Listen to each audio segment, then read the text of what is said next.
Welcome to Dark Chronicles. Today, we're looking at the deadliest garment factory disaster in human history, the catastrophic collapse of Rana Plaza in Savar, Bangladesh in April of 2013. This is a true story about the real human cost of global fast fashion. Chapter 1. The Hook. Look down at the shirt you're wearing right now. Check the tag. Have you ever actually considered where it was made? Or who made it? The fast fashion industry that fills storefronts across the US, the UK, and Europe relies entirely on places exactly like Rana Plaza. Today, we're going to connect your wardrobe directly to a tragedy in Bangladesh. On the morning of April 24, 2013, over 3,000 people walked into an 8-story commercial building just to start their shift. Exactly 1,134 of those people never came home. They were crushed under thousands of tons of concrete and steel in a collapse that took less than 90 seconds. This is their story. These weren't just statistics on some corporate casualty report. The typical worker inside these factories was a 23-year-old woman. She was usually an internal migrant from a rural area, working just to support her family, living in cramped housing and completely reliant on her daily wage to survive. These young women, mothers, daughters, the sole breadwinners of their families, they had absolutely no choice but to walk into a structurally compromised death trap. Chapter 2. The Building.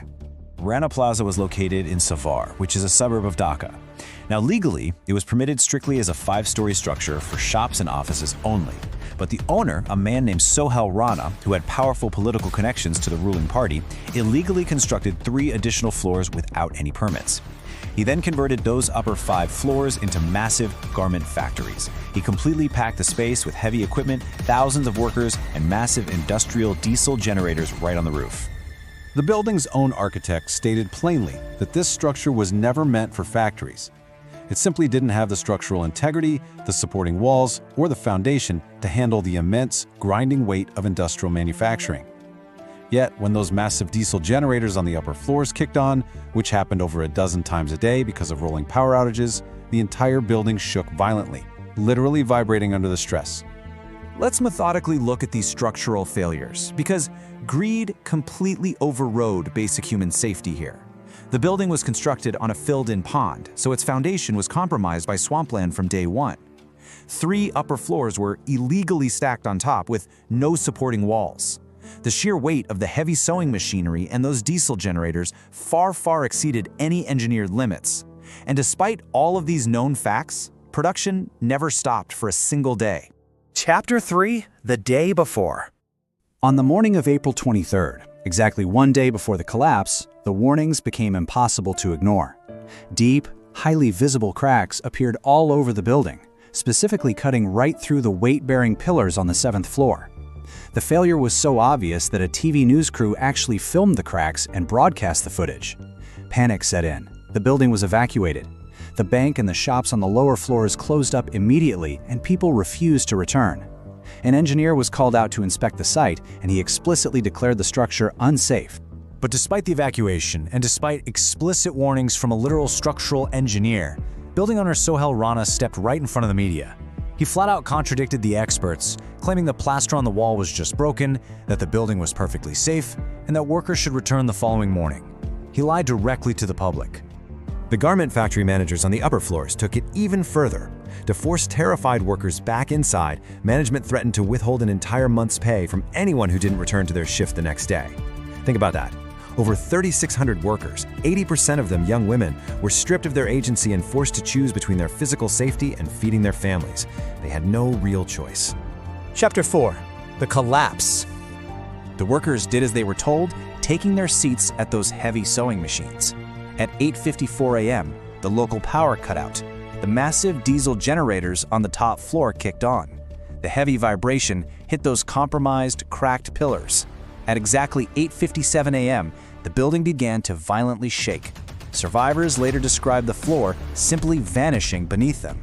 Within seconds, the entire 8-story structure collapsed into a mountain of concrete and twisted metal.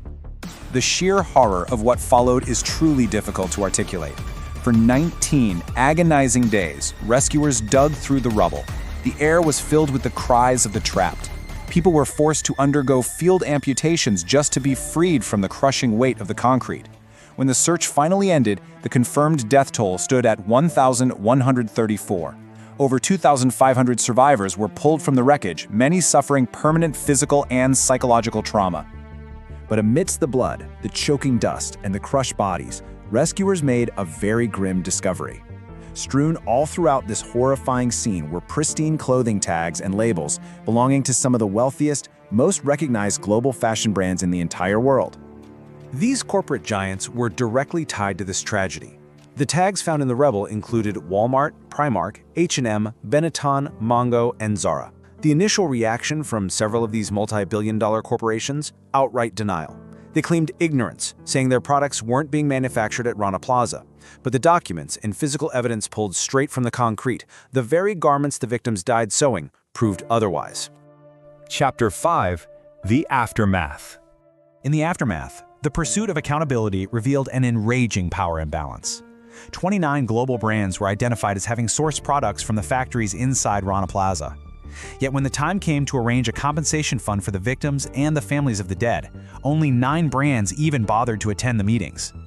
Primark eventually became the largest individual brand contributor, paying $12.4 million into the fund. But many other highly profitable brands contributed absolutely nothing, zero. To really understand the financial insult added to this injury, look at their wages. At the time of the collapse, the minimum wage for a Bangladeshi garment worker was just $38 a month. In the aftermath, furious workers protested, demanding a raise to at least $100 a month. The government eventually raised the minimum wage to just $68 a month. That is an amount still nearly $100 below the actual monthly living wage required to simply survive. Following the disaster, over 200 brands signed the Accord on Fire and Building Safety in Bangladesh, promising reform. And yet, more than 10 years later, independent reports have found that many garment factories still operate under dangerous conditions. As for the building's owner, Sohel Rana, he was arrested while trying to flee. But despite facing murder charges, years of legal delays mean that true justice remains entirely elusive, and the supply chain remains deeply flawed. This disaster highlighted the brutal realities of the global supply chain.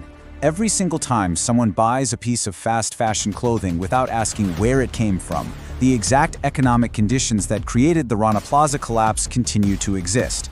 The 1,134 people who died illustrate a hidden systemic cost behind the global demand for cheap clothing.